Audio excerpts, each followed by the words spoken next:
Before the video starts, if you are new to this channel, don't forget to like, subscribe, and turn the notifications on to support me up. Thank you, and I hope you enjoy. I went looking for an adventure on the dark web. Hi, my name is Jacob. My life hadn't gone the way I'd expected it, or rather my future hadn't been what I'd hoped. When I was in college, my whole life revolved around school and work. If I wasn't on the computer writing some program, I was in class or tutoring. If I wasn't doing any of those things, I was helping out at the help desk of our school. Either way, I had no life outside of class and work, mainly because I told myself that I would focus on the fun parts of life when I had a degree and decent paying job. Right now, I needed to earn all of that.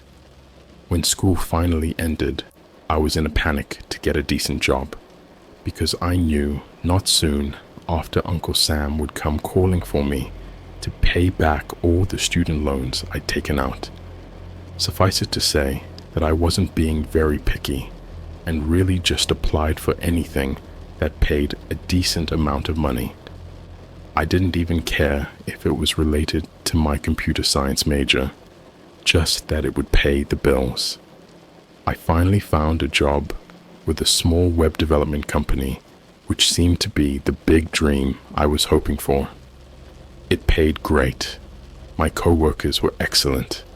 My hours were flexible, and work was fun enough. There was an itch in the back of my mind that I couldn't quite scratch though. Was this it? Was this the life I had given up my early 20s for? I got up in the morning and worked out. I'd get dressed and go to work. Then for 8 or more hours, I would work on different code banks and polish up different websites before sloughing off back to my new apartment to eat, sleep, and repeat. I tried going out with friends, going to bars and parties, taking walks, all the things you are supposed to do with a normal life, but none of it brought any excitement to me. I started taking inordinate risks when I was driving, caring less about how people perceived me when I talked with them, and ignoring friends and family. You have to understand some things about me to really know what I was going through. For the better part of my life, I had been regarded as a pretty strange kid. I was interested in the more occult and obscure parts of life. Didn't really care much for rules, stealing from other, breaking into houses in my youth, and lying like second nature. As I entered my teenage years, I realized quickly that I couldn't get away with these things anymore.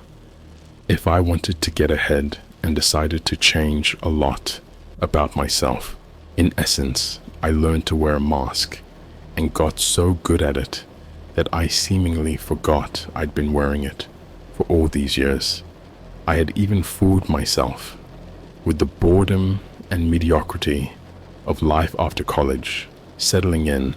My mask was starting to wear loose, and the creature from my youth was peeking out from behind it. I started frantically looking for things to satiate my growing need for thrill and excitement, and my numbness to social norms grew even more deafening. Working in computer, I had heard of and used Tor on many occasions, the browser used to access the deep web, but had never been interested in anything it provided. At most, it masked your identity and sacrificed speed, but at worst, it was where the dredge of society lurked, and for all my social ineptitude, I knew I wasn't anything like those people. On my way home from work, one day, I was driving down the freeway as normal, but suddenly, a guy cut me off and dodged in front of me, almost causing me to crash. I slammed on my brakes and turned my steering wheel as hard as I could, causing me to run off the side of the road into a ditch. My brakes and wheels no doubt took some heavy damage, but in general, my car was okay. The whole experience made my heart beat like it was young again, and instead of being mad, I remember I was almost excited by the thrill of it all. That's when it occurred to me that I may have a use for the deep web after all. Like I had said, it was where you could find all the dregs of society, and while I sure wasn't one, perhaps I needed someone who was willing to stoop to that level. When I got home, I downloaded Tor and started researching different anonymous forums where I might be able to score a little action.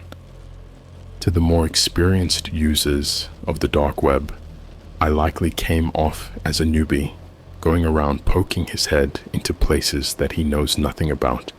But I didn't care. All I really needed was for just one person to be interested in guiding me through the gates of this underworld. I posted a little thread here and there on any open forum I could find, looking for an adventure and something that will get my heart pumping like I'm alive again. I provided a recently set up email and waited to see if I would get any replied. Many of my threads were taken down by moderators, and those that weren't found unsolicited spam, obvious virus links, or disgusting images sent to the email I had provided.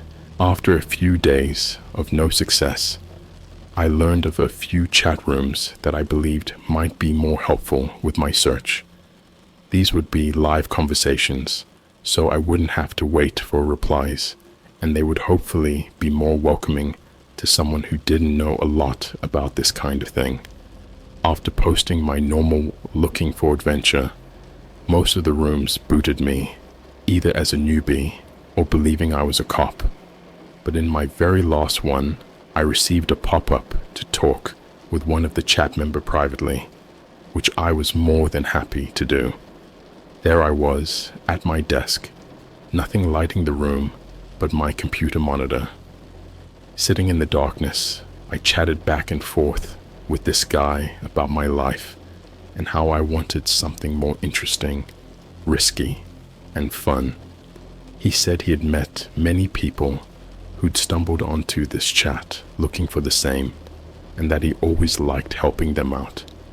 We talked for days about the different adventures he'd taken his past acquaintances on, but how each of them always wanted to return to their normal dull lives after a bit, which left him to continue his search for that one buddy who wouldn't leave. This sounded incredibly sad and stalkerish, which, believe it or not, didn't frighten me away, but left me more interested. I'm not naive or stupid. I was talking with someone I'd met on a random dark web chat room. At the most harmless, it was some old fat guy sitting on the other end, spinning me a web of lies. But at most, it really was someone dangerous, and I wanted to find out for myself. I wanted him to be dangerous, because therein lies the thrill, which was my vendetta from the beginning of this little adventure into the dark web. I got up the courage to ask him if he'd ever want to actually meet and go on one of his little trips, just to see what his reaction would be, and of course, he was more than happy. I learned that he was only about 7 hours from me, so I suggested we meet the next week, and that I didn't want to know any of the details, just that I wanted to have a fun time for a few days. The days passed by quickly, and the night before I was planning on making the trip, I packed up all the things I thought I might need, clothes and travel stuff, but also a few self-defense items, a flashlight, and several burner phones. Loading it all in my trunk, I started to get a rush then and there of what I was about to do. I was meeting up with a complete stranger in the middle of the night, putting myself in danger, and had no idea what the morning hours were going to bring.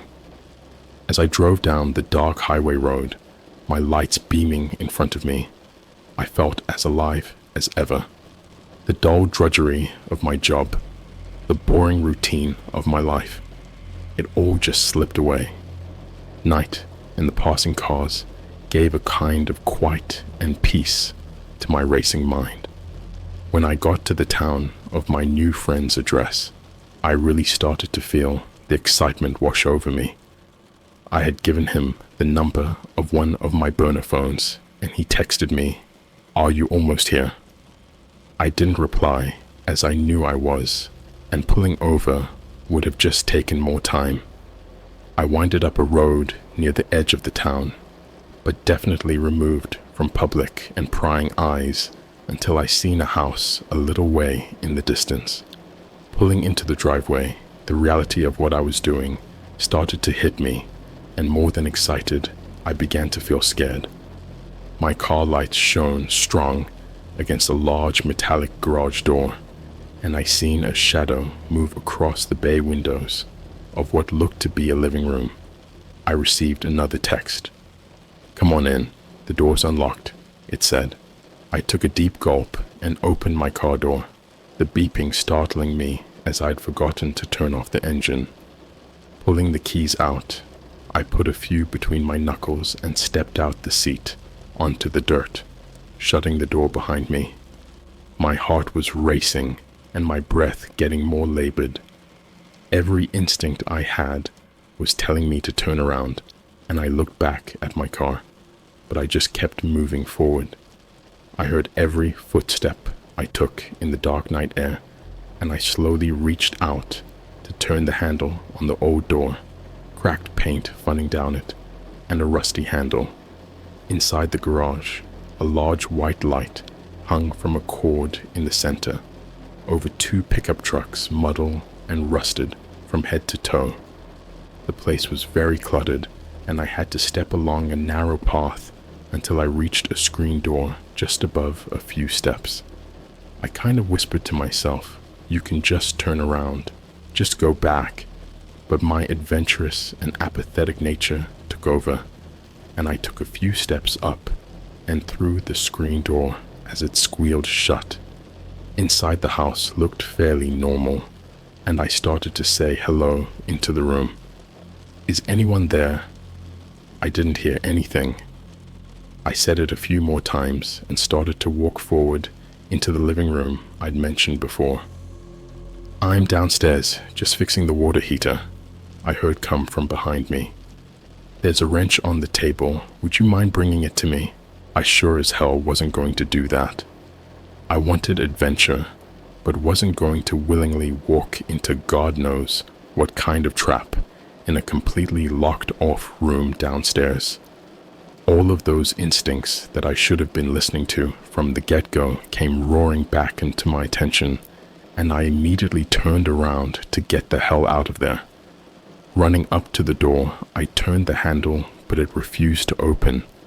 I started panicking and turned it so hard that it broke off the door. Just then, I started to hear creaking like someone coming up the stairs, and my heart didn't race. It just stopped and calmed down. I turned around and remembered the wrench sitting on the kitchen table. I picked the heave thing up and prepared to fight my way out if I needed to. Those giant bay windows were another way out this house. Quick like lightning, I ran past the door to the stairs, where the voice and creaking came from, and slammed the door shut as I did. I hopped onto the couch and bashed the windows with the wrench, climbing through the broken shards of glass. Climbing into my car as if there wasn't a tomorrow, I shoved the keys in the ignition and screeched out of the driveway, laying my foot into the pedal as hard as I could. After hours of berating myself on the long trip home, the sun was starting to come up and felt some twinge of relief come over me. I was so tired from the whole night of events, and after slinking into my apartment and out of my clothes, I crawled into bed, wanting to forget any of this craziness had ever happened. I closed my eyes and drifted off to sleep. A few hours later, I woke up to a beeping on my computer, meaning I had a new message. I went over to the computer and seen that it was from my now former never to actually meet acquaintance. Why did you leave? We'd have had so much fun. I didn't reply. I just looked at the message and considered what my next move should be at this point. Another message came to the screen, which left me shaken and cold. Your apartment looks so boring compared to what I had in store. My webcam wasn't on, so how on earth did he know what my apartment looked like? How the heck did he know where I even was? How did he? That was the last thing Jacob told me before meeting a rather unfortunate accident. My basement really was much nicer than his apartment, and I was so sad he couldn't have stayed for long. All my friends always seem to leave me. I guess I'll just need to find another. Tell me, have you ever thought of going on the dark web? I know somewhere you might like. The Suicide Show. I had never been on the deep web. Thought the whole thing sounded stupid. Some illicit part of the internet, with unknown atrocities lurking in every corner. But I was working on my master's thesis in sociology, and I thought a paper on internet subcultures sounded interesting. I got together with a friend and he talked to me about TOR and showed me different precautions I could take to protect my identity and my computer while browsing the deep web. I was ready to explore this bizarre hive I had heard so much about. Needless to say, for about 2 weeks, I sifted through old websites that looked like they'd been developed during the 90s, obscure internet relics floating out in the middle of nowhere, derelict websites forgotten by time. Most of it was boring junk, lots of Nazi conspiracy theorists, drug traffickers, pedophiles. It was what I expected. I would have been content to do my paper on Nazi subcultures on the deep web, or maybe even pedophiles, but I ran across something that really interested me. It was a forum awkwardly titled Enthusiast of Suicide. The name led me to believe the forum wasn't of English-speaking origin. The forum itself had a multinational array of boards for users from different countries. I saw boards in Spanish, French, Turkish, Chinese, a vast array of boards, but there was one common theme. Everyone on the boards was fanatically obsessed with suicide. People in the English-speaking boards would share different ideas about suicide, how to execute it, how to lessen the pain for people who were afraid of suffering, stories about friends who had committed suicide, suicide fetishists sharing explicit pictures with one another, people having philosophical discussions about suicide. It didn't seem to stop. Then on one of the boards, I noticed some of the people talking about something called the Suicide Show. "It's on tonight. Are you going to watch it?" one would say. "No, I can't. I have a big day tomorrow. I plan on going into work with my .38 and killing my boss. Then I'm going to kill myself," the other would respond. I cringed at reading this. The Suicide Show? If it was what it sounded like, then it would be some kind of webcast with a bunch of people ... committing suicide. I felt my stomach turn and my palms were sweaty, but my mind was racing with curiosity. I had to find out what this show was all about. This suicide cult had already given me enough material for an exciting thesis, but this would be the coup de grace. I found out that the show came on at 1 in my area, and I fished around until I found a link to the show. My throat had a huge knot sitting in it, and I know I must have been sweaty, but I couldn't let my nerves get in the way of my research.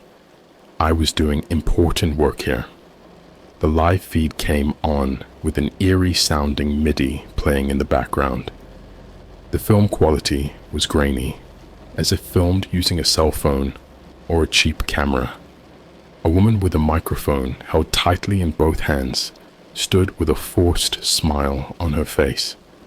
I could see her mascara had run down her face as if she had been crying. She looked like she may be in her 40s. She was Asian, and she looked incredibly uncomfortable and afraid. I gripped the armrest of my chair, my nails digging into it. She made me uneasy. The whole thing made me uneasy, but this was getting much more strange. She started speaking in a foreign language, so I quickly clicked a button that would display English subtitles on screen. "Welcome to the Suicide Show. I'll be your host for this evening," she said, her pitch shaky and unnerved. Just the sound of her frightened voice made this so much more surreal and slightly nauseating.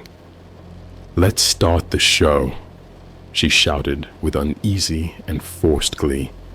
She threw an arm up in the air, her teeth clenched tightly into a nervous smile, and a tear rolling down from one eye. This had to be fake. It was weird, but there was no way I was honestly about to be privy to what I thought I was going to witness.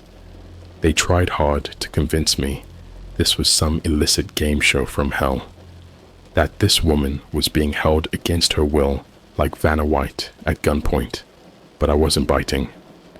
There's no way this was really happening. Our first contestant is from New York.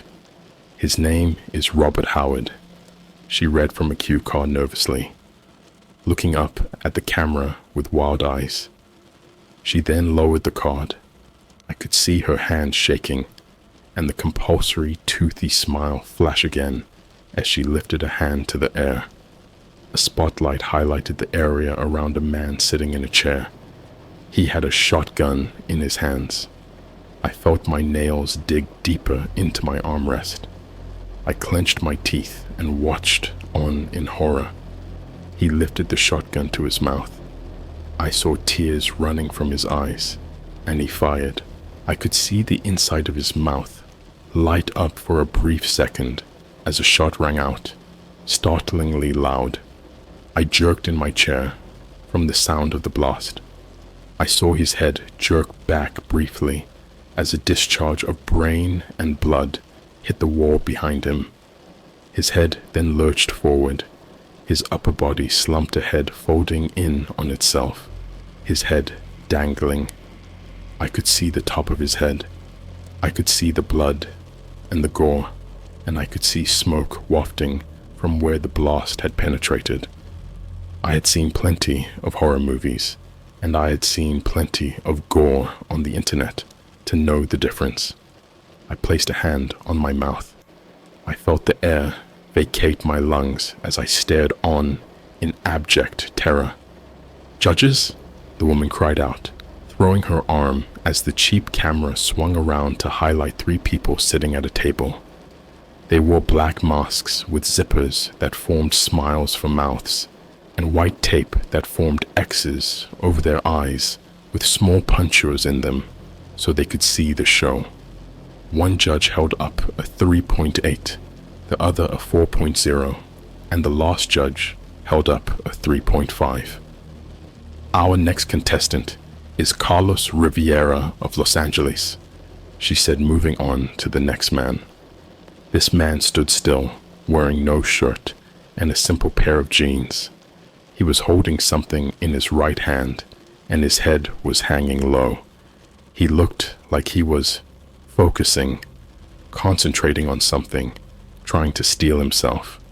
He gritted his teeth, clenching them tightly, his body shaking, and suddenly started to yell furiously as he brought a butcher knife up to his neck and started slicing across his throat.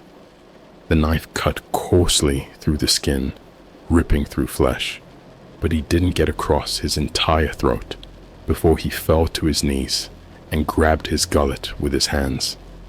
I saw blood spurting all over the floor, gushing outward from the open wound. His eyes were lit up with fear as he choked on his own blood. Look at him gush! The woman cried out, her voice a mixture of false enthusiasm, panic, and something akin to disgust. He collapsed into a pile on the floor, his legs kicking as he struggled to breathe. Judges? The woman said again, the camera swinging around once more. The judges held up a 4.8, 4.9, and 4.7 respectively. There were 2 other contestants, but I couldn't watch anymore. I closed the feed and walked over to my window. I had to catch my breath. My heart was racing. What had I just seen? I didn't sleep that night. I could see the man who'd slit his throat. I could see his eyes as he struggled to breathe through a throat full of his own blood. I could see his bloody hands clasping at his neck in a combination of instinct and regret. I could see him kicking on the floor, laying sideways in a pool of his own blood. Every time I closed my eyes is all I saw. Needless to say, I dropped the paper on the suicide enthusiasts.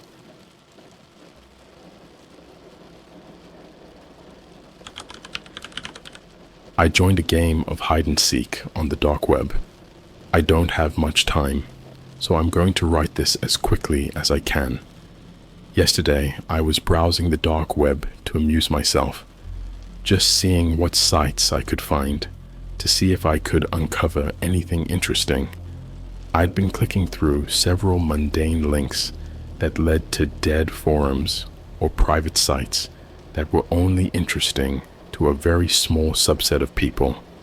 I was about to give up and call it a night when I eventually stumbled upon a site that intrigued me. It was an innocuous link on a directory list I'd found. When I clicked on this particular link, the screen was filled with a flying American flag.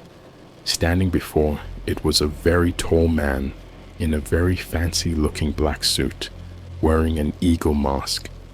Plastered at the top of the screen were the words, "All American Extreme Games." Underneath were what looked like several different videos. I was about to scroll down and click on one to explore further when the page loaded a small advert. It claimed that it was a site that hosted all manner of popular childhood games, but taken to an extreme level, like a massive nostalgia kick that everyone secretly looks for. As I looked through the site, I found that there were several videos, all linked to some kind of game that I recognized from my childhood.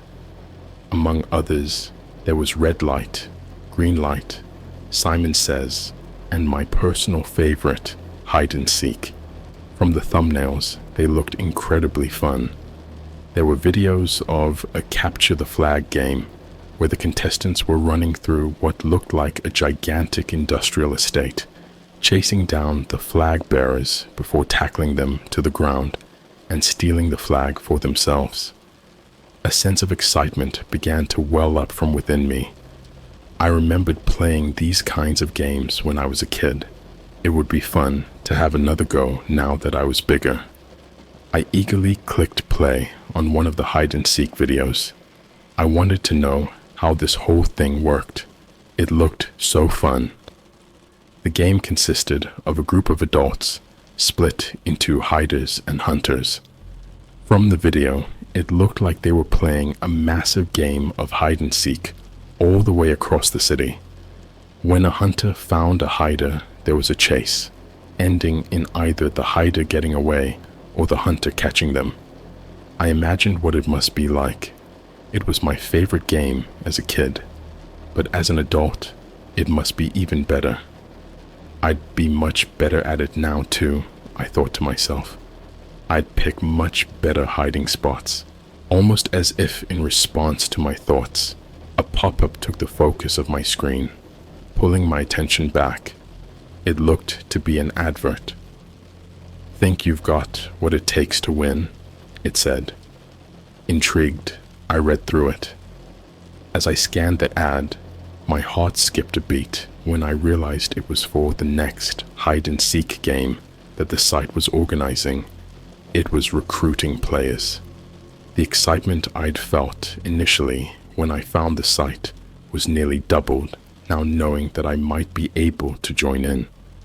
Reading through the details, it went on to explain that the participants of the game would be split into two teams, hunters and hiders. The hunters needed to capture the hiders and bring them to a specific location where the hider would then be out and the hunter would earn 1 point. The hiders needed to evade capture for the duration of the game in order to win. It sounded simple enough. Starting tomorrow, the game would take place over the course of 2 weeks, or until all of the hiders were caught. At the bottom, there was a section titled Grand Prize. My jaw dropped as I counted all of the zeros in that number. Not only would I be able to join in with what looked to be an incredibly fun version of my favorite childhood game, but I could also win enough money to set me up for the rest of my life. Even the runner-up prizes were nothing to be scoffed at. Without much hesitation, I thought I would try my luck. Worst case, I'd be out with nothing. Best case, I'd be rich. But either way, I would enjoy myself. Giddily, I tapped the Apply Now button at the bottom of the pop-up. The button relocated me to another page of the site titled Rules and Terms. Oh great, I thought to myself. Mountains of small print to read. It had dampened my excitement slightly, but much to my surprise, there were only 5 lines on the page. Rule 1. Hiders must be brought in alive and not incapacitated. Rule 2. Hiders must not kill or incapacitate hunters. Rule 3. No players are allowed to leave the city boundaries.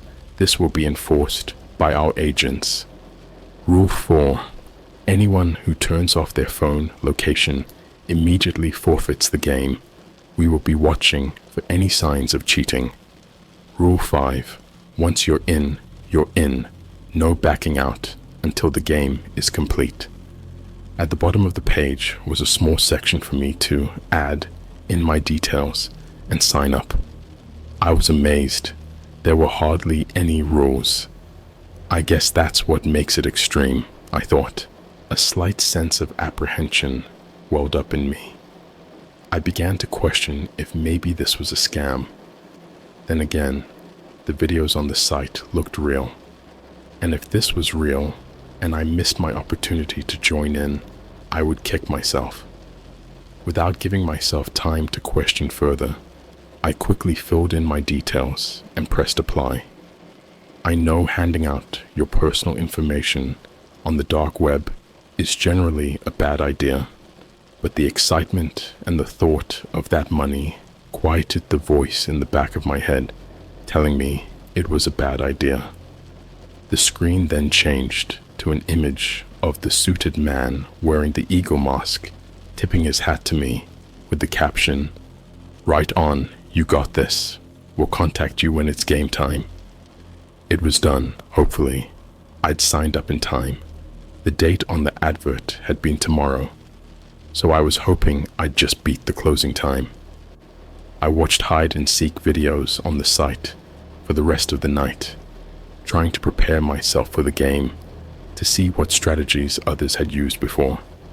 I really hoped that I was on the hunter's team. I didn't mind the hiding aspect of hide and seek, but I much preferred the detective work involved with finding someone who was hidden. I'd always imagined myself as a tracker following an animal through the forest, looking for any tracks or traces of my quarry. I didn't hear anything from the site the next day, and was beginning to give up hope that I'd been selected for the game. Maybe I had applied too late. I was at work, going about my usual boring office job, when at around 3 p.m. my phone buzzed. My heart skipped a beat. I knew it could have been any manner of notification that I'd just received, but I so badly wanted it to be something from the site. Checking it, there was an icon of an email on my scroll bar showing me the newest mail I'd received. The address was a garbled mess of characters, but the subject read, "Game On." My heart jumped out of my chest. It had been selected to play. Images of chasing hiders throughout the city filled my mind as I smiled to myself. Yes, I thought, I'm in. That same sense of excitement had welled up again, as well as a feeling of anticipation. Clicking on the mail, it loaded with the same branding as the site I'd found yesterday. The same man in the suit and mask, holding his thumbs up in a good luck gesture. The game is on. Find your team below. And remember, once you're in, you're in. I hastily scrolled down, my excitement peaking as I reached the section showing the teams. My heart sank a little as I saw which team I was assigned to. I was in the hiders team. There were 24 others and me on the team. Their photos and mine were all present so that we could identify each other. I was amazed by the varying ages of the people who were in my team. They seemed to vary from teenagers to people in their mid to late 50s. I'm glad this isn't a team game, I thought to myself. Some of these people don't look like they can run, let alone hide. Underneath the section showing me and the other hiders was a section called Hunters. It showed each of the other 25 people on the Hunters team. I looked through them all, concentrating hard to try and memorize their faces. I didn't want to get caught by doing something stupid like passing one of them in the street and not recognizing them. Although I was disappointed that I was on the Hiders team, I still wanted to play and hopefully win. The message was signed off with just one sentence. Good luck, don't get caught. I was shaking with excitement now. It was actually happening. As I closed the email, I looked around with nervous excitement, half expecting to see a hunter snooping around for me already. I was relieved when I didn't see anyone, although I knew now that the game was on. I couldn't stay here. It would be too obvious. These hunters knew my name. It wouldn't be too hard for them to go on social media and figure out where I worked. I cringed as I imagined being chased by a hunter through the office, with my co-workers staring at me, dumbfounded. I needed to get out of here. I needed the freedom to move. Making my way into my boss's office, I told her that I was feeling ill and needed the rest of the day off. I put on a stellar performance, if I do say so myself, doubling over at one point, retching. She told me to go home and rest with a panicked look stricken across her face. I think she was worried I may have blown chunks all over her pristine office. Happy with this result, I thanked her in my best sick voice and slowly staggered out of her office. It wasn't until I'd made my way out of the main block and into the car park that I dropped the facade. I made my way to my car, all the while darting between the concrete columns of the car park, scanning the area for any signs of hunters. I was met with the stillness of the multi-story car park and the sound of the wind blowing between the concrete. It looked empty, but you couldn't be too careful. That childish excitement welled up in me as I started to lose myself in a sea of nostalgia, remembering how I would feel when I hid as a child. I made it to my car without incident, darting behind the concrete pillars, before finally swinging myself in and locking the door. If anyone was hiding out there, they wouldn't be able to get me while I was in here. I was safe for now, but I couldn't just sit in my car for 2 weeks. I had a plan in my head. I would go somewhere with a large group of people, somewhere I could get lost in the crowd. Sure, it was risky with the chance that I might bump into a hunter, but I'd be harder to pick out that way. and if I got chased, there would be a mass of people to get between me and my pursuer. My mind immediately went to the mall. It was always busy, and there were several shops I could dart into if I saw any hunters. I could also get a snack if I wanted to, and I wouldn't need to leave my hiding spot if I needed the bathroom. It was genius.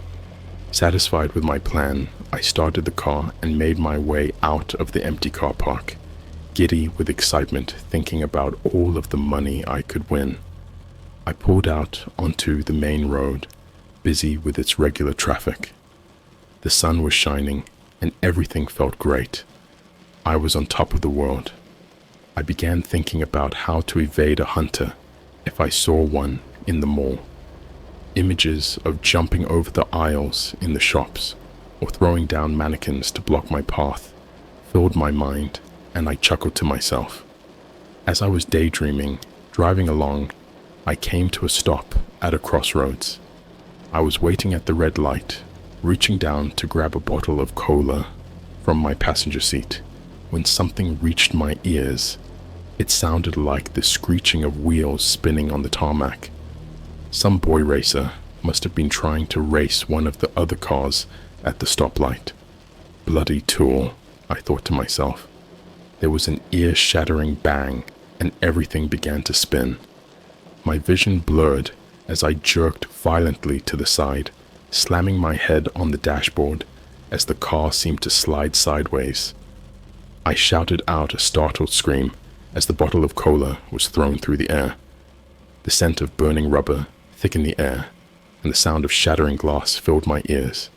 The sound was deafening. I had a persistent ringing in my head for several seconds afterwards. Dazed, it took me a few moments to realize where I was. I was terrified.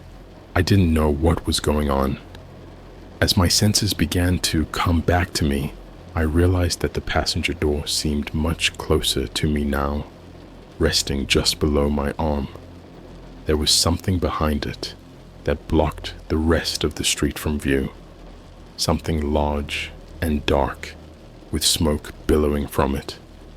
I shook my head, confused, feeling the rush of wind on my face from the now gaping hole where the windscreen of the car had once been.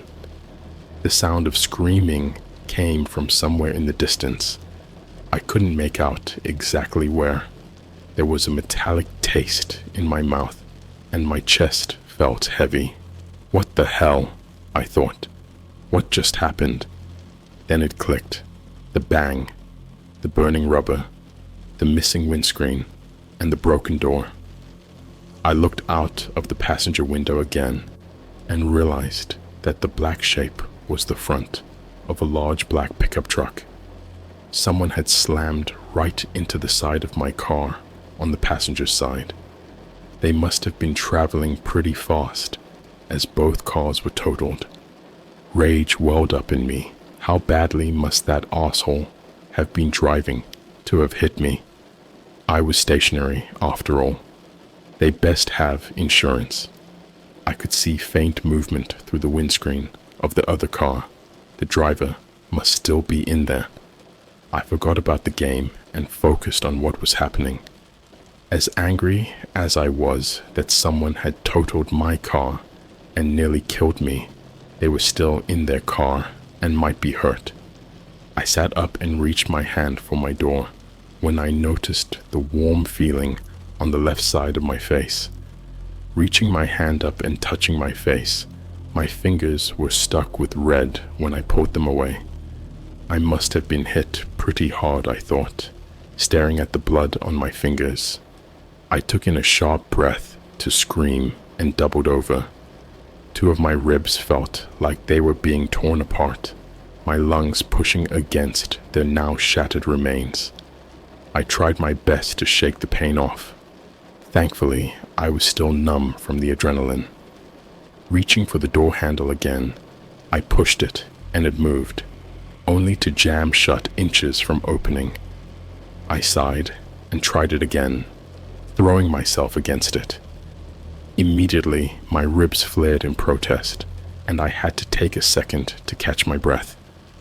The door still stood closed. As I was doubled over, I noticed the windscreen again. It had been shattered by the impact, leaving only a giant hole. I should be able to climb out of that to freedom. Without much more thought, I started to pull myself from the windscreen and out into the now still crossroads. The smell of burnt rubber was stronger out here. There was also a very strong petrol stench filling my nostrils. One of the fuel tanks must be leaking. Putting in a great deal of effort not to stumble and fall, my world spun as I slid from the bonnet of the car and tried to stand up.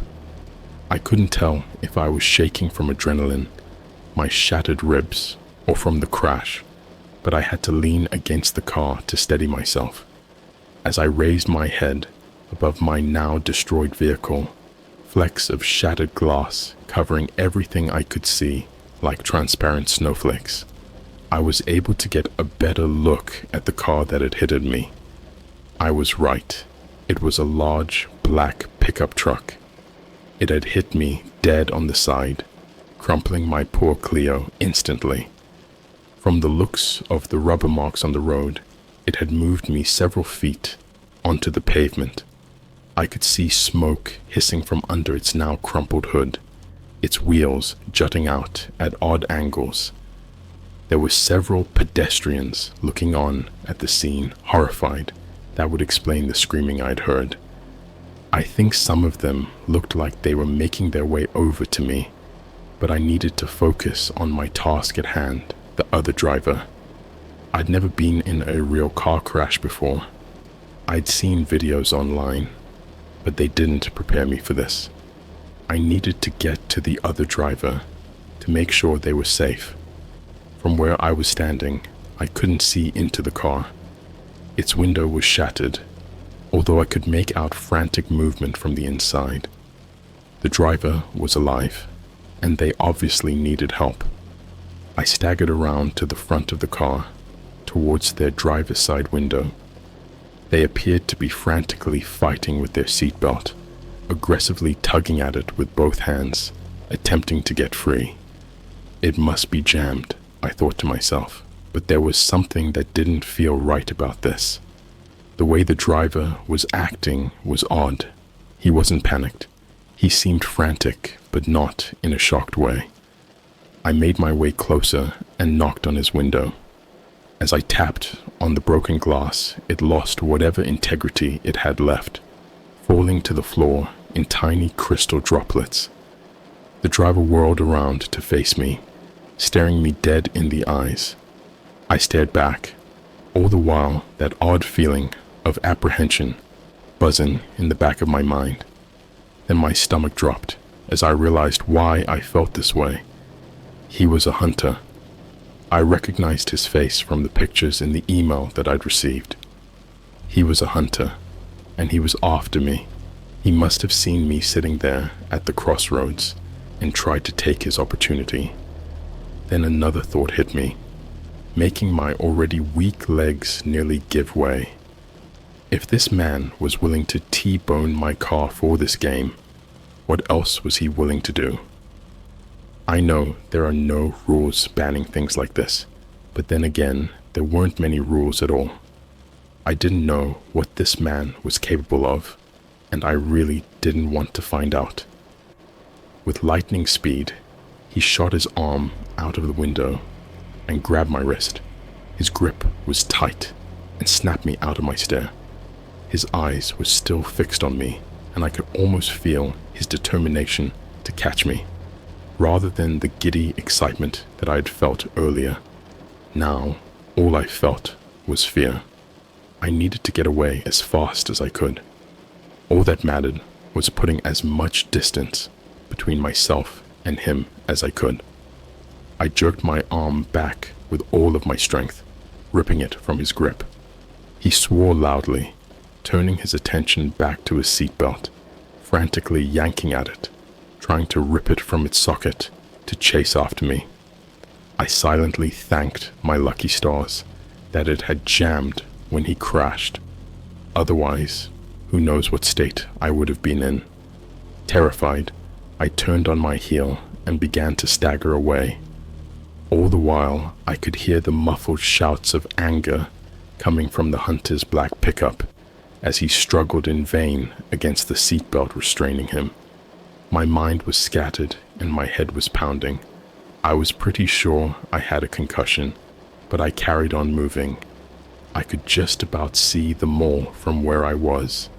Once I was there, I could still carry out my plan. Winning wasn't the main thing on my mind at the moment. If all of the hunters were like this man, I didn't want to encounter any more of them. What if they were worse? Then I heard a sound that made my blood turn to ice. The slamming of heavy feet against the tarmac behind me, getting closer. I turned around, already knowing what to expect, but needing to see it anyway. The hunter was closing the distance between us. The pedestrians I saw must have helped him loose, and now he was free to pursue me. Unlike me, he seemed practically uninjured by the crash. He was running at full speed, closing the minuscule distance between us.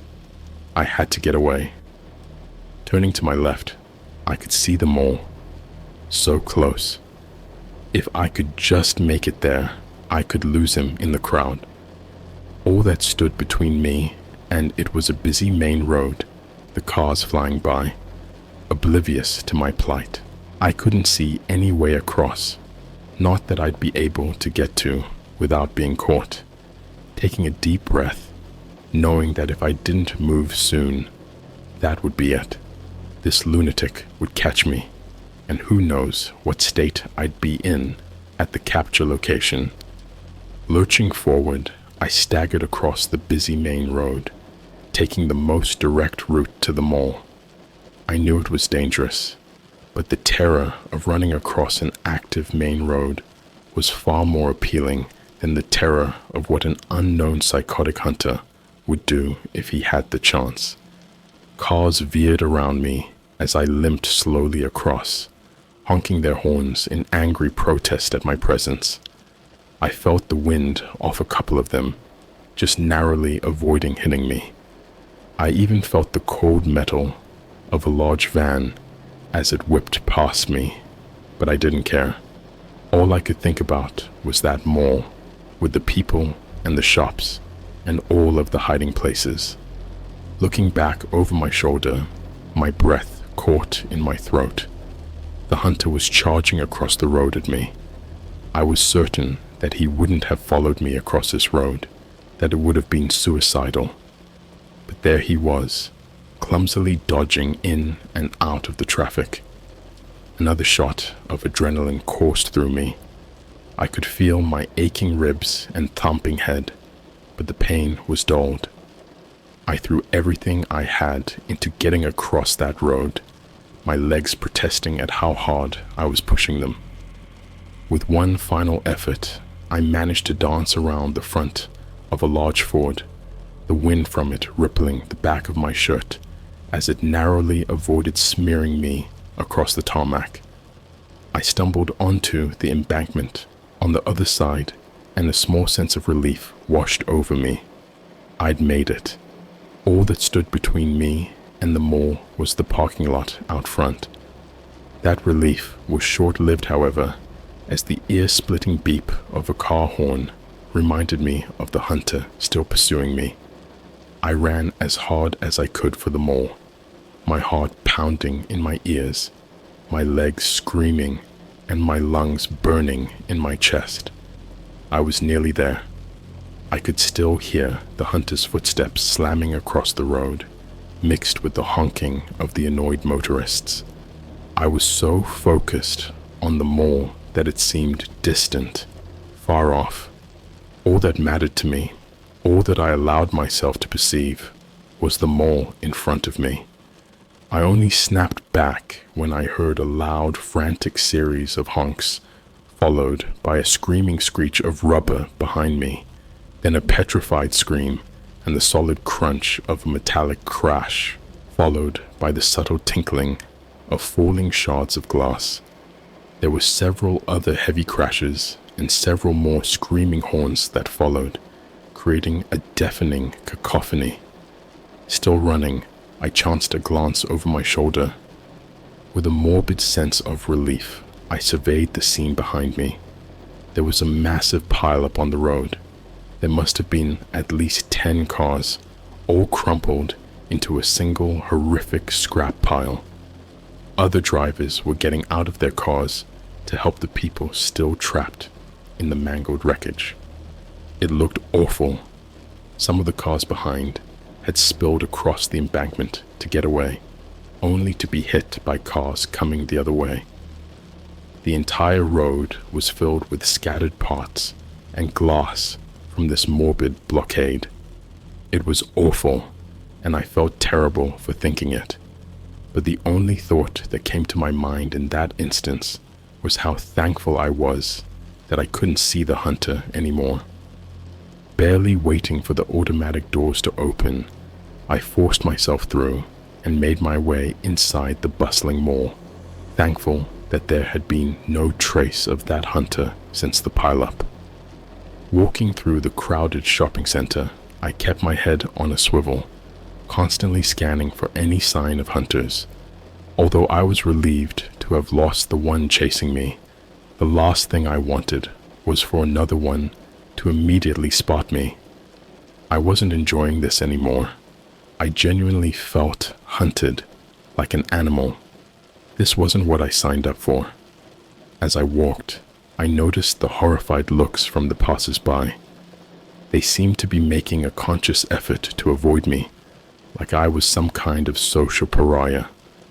Then I remembered. My face was covered in blood from the crash. I must have looked horrific. No wonder no one would walk near me. I couldn't blame them. There's no way I'd be able to blend in looking like this. I rushed to the nearest bathroom and ran to the mirror to assess the damage to my face. The bloodied man staring back at me in the mirror looked worse for wear. Drying red blood covered the majority of his face, stemming from some kind of injury at the top of his head. I felt a little woozy, seeing my own blood like that. I knew I had some on my fingers when I checked earlier, but I wasn't expecting to see so much. Splashing the cold water of the sink into my face a few times in an effort to clear it, it turned out that it wasn't so bad. I had a nasty-looking cut on the side of my head. It had bled profusely, but other than that, I was unscathed. I was relieved that I wasn't bleeding to death. I don't think I had the mental capacity to deal with that right now. I tried to tidy myself up as best as I could, all the while on edge, jumping at any sounds that came to my ears. The sound of the bathroom door opening and closing, the hand dryer blaring, or the toilets flushing, sparking a jolt of fear. What if they were caused by another hunter coming to finish what the first one started? When I was done, I didn't look too bad. I didn't look great, but I also didn't look like I'd just been in a car crash. Making my way back out and into the hustle and bustle of the mall, I pretended to browse shop windows, inspect the food court, and just act like a general mall goer. My nerves were shot, but I tried my best to just blend in. I had made a large loop for myself, wandering up one length of the mall, making a left turn into a subsequent section, then taking the escalator upstairs to do a loop of the top level before returning back to my original starting position. Stopping occasionally, I'd pretend to have an interest in the shop windows, using their reflective surfaces to covertly look at the passers-by. I was getting into the swing of it now, blending in with the crowd, when I noticed the movement that caught my attention. It was a short distance away, moving fast, cutting a line through the crowd. My heart jumped into my throat as my thoughts flashed back to the hunter and the way he ran across that road after me. I was just about to turn and run, assuming that this person was a hunter that had seen me, when I noticed the person looking over their shoulder frantically, as though someone might be following them. As I got a better look at their face, I recognized them immediately from their photo in the email. It was another one of the hiders, someone on my team. She was young, maybe in her late teens, with long black hair and thin-lined glasses. I will say that I did feel a slight sense of joy when I saw her, not enough to forget what had happened with my car, but it was just nice to be reminded that I wasn't alone in this. As soon as I saw her, I immediately scanned the area, assuming she was being so frantic because she was being followed. Looking back through the trail she'd made, I expected to see a second form charging through the mass of people after her. Much to my relief, there was no one. The mall was as bustling and inconspicuous as it had ever been, with people going back to their business after the girl shot past them. I decided to go and introduce myself to my fellow teammate. After all, strength in numbers. She'd made her way into one of the nearby clothing shops, brushing past several shoppers, nearly knocking some of them over as she hurriedly tried to get out of sight as fast as she could. I followed her as closely as I dared, trying not to look obvious so as to not arouse suspicion in case she was being tailed. She must not have encountered any of the hunters yet, otherwise she wouldn't be running around like this, I thought to myself, worried. I'd best warn her. She may not know what she's in for. Eventually, I caught up to her. Watching her, she'd stopped in a far section of the shop, pretending to look at some of the coats hanging from a tall rack. I sidled up to her as inconspicuously as I could. As I got closer, she stared at me with a look of shock and horror on her face, beginning to start turning to run before her expression eventually softened as the realization clicked. "You're playing too?" she exclaimed in an excited whisper. "It's good to see another friendly face." "You need to be more careful," I chastised immediately, trying to be quiet so as any other shoppers passing by wouldn't overhear. "You're drawing too much attention to yourself, moving around like that. These hunters, they don't mess around." As I said this, I gestured to the cut along the side of my head. The color seemed to drain from her face as she saw my wound. "What the hell? Did they do that to you?" She seemed genuinely horrified. "Yeah, one of them is a real psycho. He totaled my car to try and catch me. I only got away because a car crashed into him when he chased me across the road outside the mall. I've not seen any more of them yet, but if they're anything like him, I don't want to. They're insane." She seemed to go quiet after this, as though the gravity of the situation was suddenly sinking in. The color drained from her face a little as she tried to process this revelation. "Okay, what do we do then? Maybe we could team up, watch each other's backs," she whispered nervously, her voice shaking as she looked at me with a pleading fear in her eyes. "Maybe we can avoid these psychos, win this thing?" Looking at her, I tried to weigh my options from a tactical perspective. She was far shorter and lighter than me. If a hunter wanted to, they would easily be able to physically restrain her and bring her in. If I left her alone, she would surely be caught, one less hider on my team to share the prize with if I won. But then there would be fewer hiders for the hunters to go after, so I would become a bigger target. I would also be on my own, so if I slipped up, that would be it. There would be no one watching out for me. After quickly deliberating, I extended my hand to her. "Sure thing, name's David, but I guess you already knew that from the email." She took my hand, shaking it in a firm grip, a look of relief spreading across her face. Nice to meet you, David. My name's Jenny. And likewise. We should get moving, I said, glancing around, aware that we'd been standing in this same position now for a few minutes. I don't like staying still for too long. Follow me. Just act like you're window shopping and try to blend in.